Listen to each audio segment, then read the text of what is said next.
بسم اللہ الرحمن الرحیم۔ السلام علیکم ورحمۃ اللہ وبرکاتہ۔ میں محمد اسامہ سرسری، تعلیم النحو صفحہ نمبر 78 کھولیں۔ ان مقدرہ کو آج ہم پڑھیں گے۔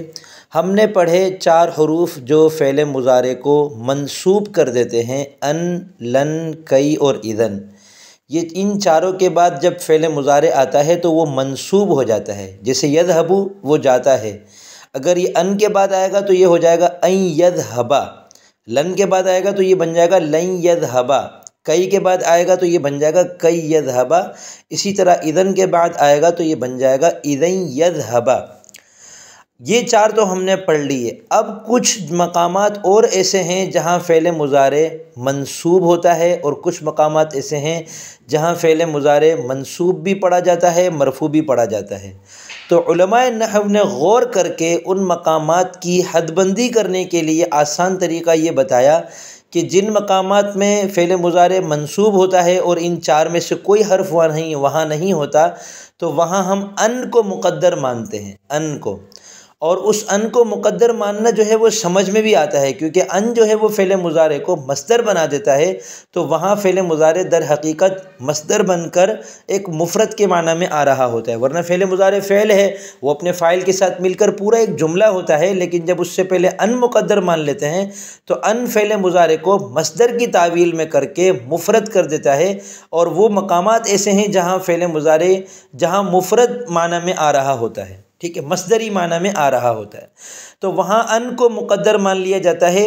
اور جہاں فعل مضارع مرفوع اور منصوب دونوں طریقے سے پڑھا جاتا ہے، تو وہاں علماء نحو کہتے ہیں کہ یہاں ان جو ہے وہ جوازاً مقدر ہے۔ مقدر کا مطلب ہے کہ موجود ہے لیکن نظر نہیں آ رہا، اس کو مقدر کہتے ہیں۔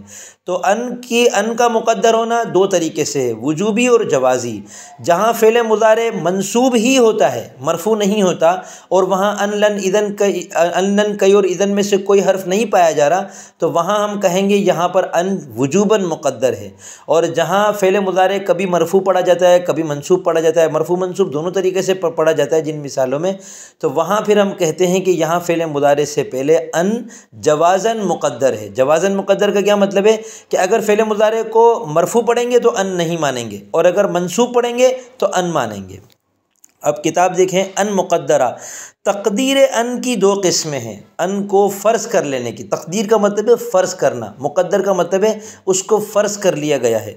تقدیر وجوبی، تقدیر جوازی، یعنی وجوبی کا مطلب ہے کہ یہاں پر ان کو فرض کرنا واجب ہے، اور تقدیر جوازی یہاں پر ان کو فرض کرنا جائز ہے۔ ان فرض کرے تو بھی ٹھیک ہے، نہ کرے تو بھی ٹھیک ہے۔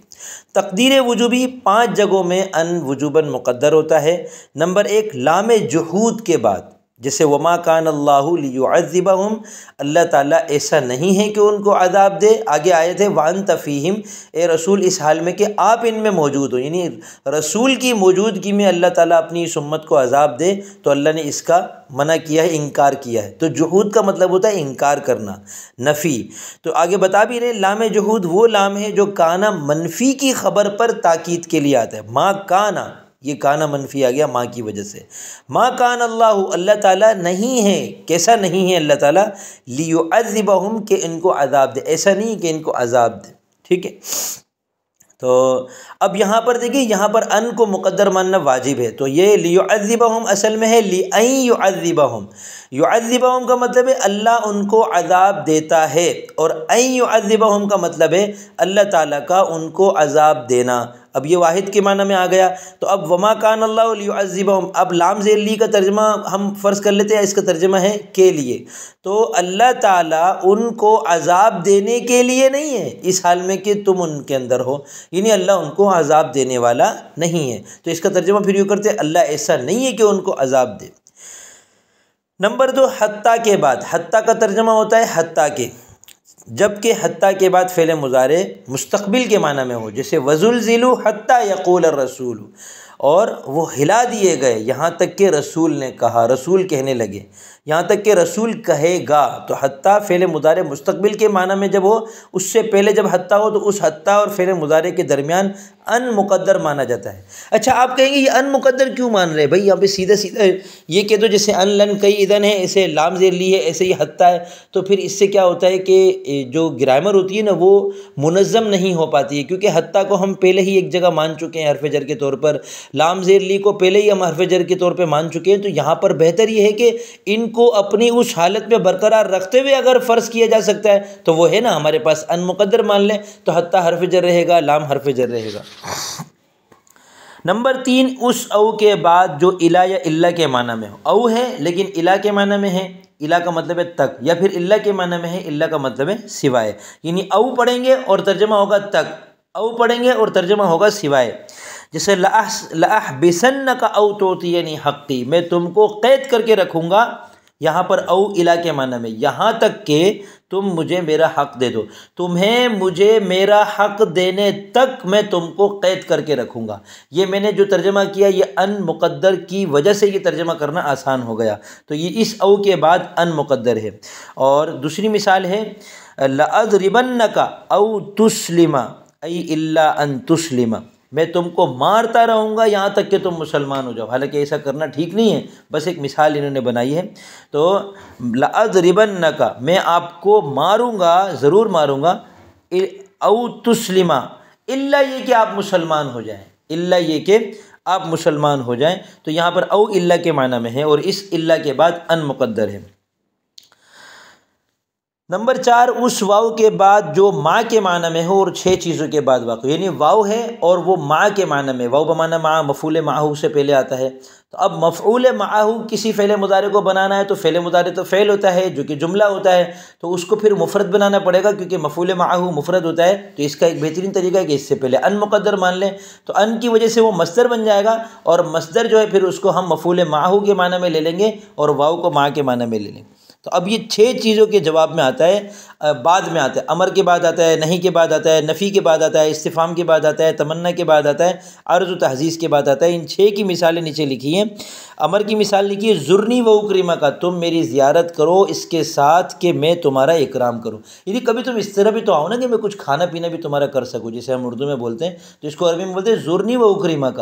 اب یہاں پر جو واو ہے یہ ماں کے معنی میں ہے اور اس کے بعد ان مقدر ہے۔ اسی طرح لا تاکل السمک وتشرب اللبن، کہ مچھلی مت کھاؤ اس کے ساتھ کہ تم دودھ بھی پیو، مچھلی اور دودھ کو ساتھ نہیں کھانا چاہیے، کہتے ہیں برس کی بیماری ہو جاتی ہے۔ تو یہ واو ماں کے معنی میں ہے، اس کے بعد ان مقدر ہے۔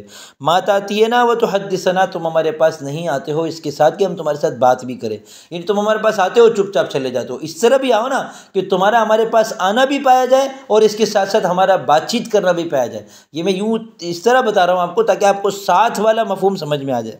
استفہام کے بعد جیسے هل عندکم ماء واشربہ، کیا آپ کے پاس پانی ہے، اس حالت کے ساتھ، اس کیفیت کے ساتھ کہ میں اس کو پی سکوں۔